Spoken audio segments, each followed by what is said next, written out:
ebidensya, resibo, walang lusot ang may atraso. Isang ginang feel na feel ang kanyang live selling. Pero biglang may umeksenang hindi mine ang isinigaw. Taas ang kamay! Inay ko po!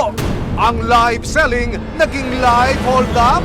Handbag, leather din po siya. Ayan, para may na lang po rito ng... Ang isang seller ng bag sa Laguna, nako, hinold up habang nasa live.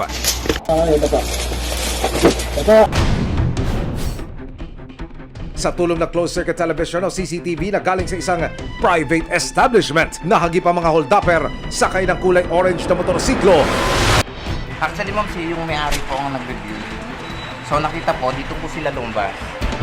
Sa pool din sa kopya ng CCTV ito ang pagtambay ng mga suspect ilang oras bago sila mang-hold up. Tapos na-review po nung may-ari nung saloon, nakita yung plate number, tapos yung isa po walang helmet. Kaya doon po sila namukhaan. Nang ipakita kay Agnes sa kuha ng CCTV ng barangay, dito niya natukoy na ang nagnakaw sa kanya walang iba kundi ang kanilang kapitbahay na si alias Connor. So nung nakita ko po yung picture at may sinabi po siya na ang itsura niyan is ganito, ganyan. So doon na po ako nagka-idea na sabi ko, kilala ko to. Kung yun yung tinutuko niya.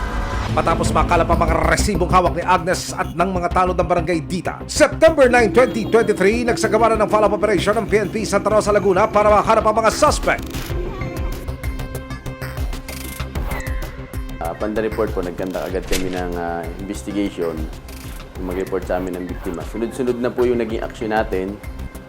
Nagkandak po tayo ng backtracking. So, along the way, naka-captured po kami ng CCTV ng dalawang katao po na nagpipit sa description na sinasabi ng biktima. So, nag-forward tracking po kami CCTV. Umabot pa kami hanggang makakuha po kami ng mga CCTV na nakuha po namin yung plaka ng motor. And we trace kung sino yung may-ari. And ito po ay nakarating po kami ng Makati. Ayon sa investigasyon ng PNP Santa Rosa, Laguna, ang kapitbahay ng suspect na si alias Connor ay dati ng kinasuhan matapos siyang masangkot sa ipinagbabawal na gamot. Nagkaroon na po siya ng kaso ng illegal drugs sa Quezon po. And he was released year 2018. So accordingly, he was acquitted. Dagdag pa sa report, ang naging pake ng mga suspect ay ang 3 million pesos na pera na ikinuwento raw ng tatay ni Agnes kay alias Connor.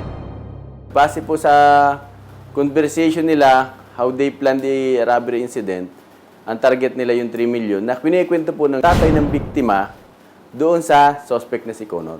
So yun ang target nila, actually yun ang pinaka-focus. Wala po kami pera, kuya. Kaya kung mapapansin po nyo doon sa nag-viral na video, ang hinahanap nila yung pera. Ang kasabwat ni Connor na si alias Wax ang nanghiram daw ng motorsiklo na ginamit nilang getaway vehicle. And luckily, we're able to identify the owner.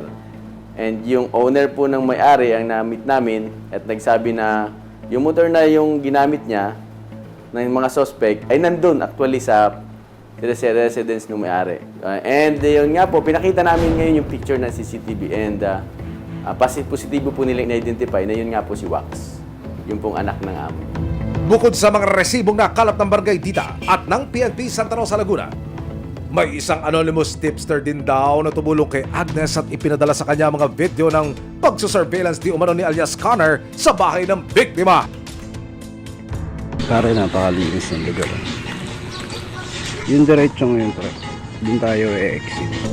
Aba, sir, nakuha mo pa talagang mag-surveillance, ha? Iba ka! Dahil sa dami ng mga resibong magpapatunay na sila nga ang mga suspects sa live hold-up, wala na silang takas sa batas. September 11, 2023, alas 3 ng hapon, tuluyan ang sumuko ang mga suspect sa Santa Rosa Police. It's, I think, one of the matter na nakapag-pressure sa kanya para lumutang siya. Because nakakaramdam na siya ng mga pulis na sa mga paligid niya na at anytime siguro baka natakot siya na hulihin siya. So, kaya napwersa siya na sumuko dito, sinamahan siya na kanya.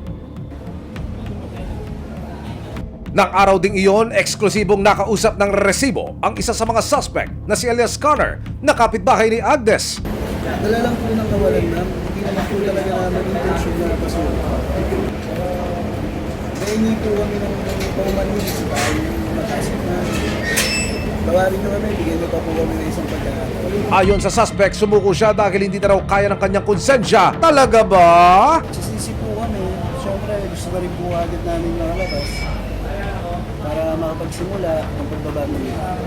Bagamat sumuko na ang mga suspect at tayo sa uli ang ilang alakas, si Agnes buo ang loob na ituloy ang pagsasampa ng reklamo laban sa dalawang suspect. Pero kailangan maramdaman din nila na yung ginagawa nila is talagang meron din talaga siyang meron Consequence. din consequence. Hindi pwedeng, hey, sorry, o babay na, go na tayo. Hindi naman pwedeng ganun kasi talagang yung trauma sa akin is traumatized talaga.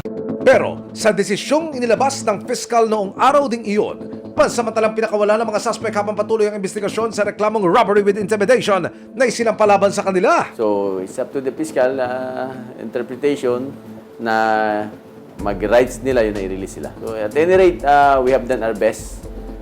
We serve the justice for the victim and natulungan namin ma-recover yung mga, although not all, some of the items, and I think the case is very strong against the suspect.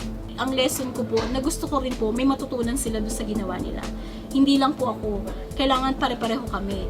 Kasi kung ako lang yung magsasuffer, na sinabi ko lang na okay na, sila is, okay na sila, pwede na silang gumala. So napakasakit naman po na on my part, na sila nakamove on, na ako hindi pa. Basta ako nakapag-file na po ako ng reklamo ko. So nasa na po yan, nasa piskal na po. Kumbaga, itutuloy ko na lang po kung ano man po yung nasimulan ko. Ang mga kawatan gagawa ng paraan para makapanglabang pero wag pasisiguro dahil anumang tago, tiyak kayo'y mabibisto. May ebidensya, resibo, walang lusot ang may atraso.